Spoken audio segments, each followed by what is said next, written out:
സംസാരിക്കാനായിട്ട് മുന്നോട്ട് വരിക എന്നുള്ളതാണ്. ഞാൻ പേരെടുത്ത് വിളിക്കാതെ. നജീന വരൂ.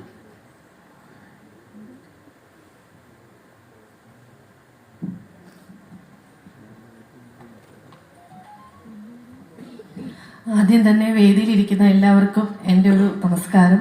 ഞാൻ വളരെയധികം വിഷമത്തോടു കൂടിയാണ് ഈ ഒരു വേദിയിലിരിക്കുന്നത്.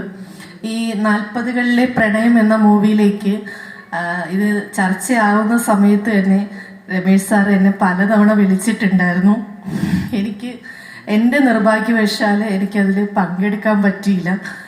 പലതവണ ഞാൻ വരാം എന്ന് പറഞ്ഞ് എനിക്ക് പോകാൻ പറ്റിയിട്ടുണ്ടായിരുന്നില്ല. വളരെയധികം വിഷമവും നഷ്ടബോധവും ഒക്കെ തോന്നുന്നുണ്ട്. അതുപോലെ തന്നെ സാറിൻ്റെ ഒരു ഷോർട്ട് മൂവിയിൽ അഭിനയിക്കാനുള്ള ഭാഗ്യം എനിക്ക് ലഭിച്ചിട്ടുണ്ട്. ഈ 40കളിലെ പ്രണയം ഒരു വൻ വിജയമായിട്ട് മാറട്ടെ എന്ന് ആശംസിക്കുന്നു.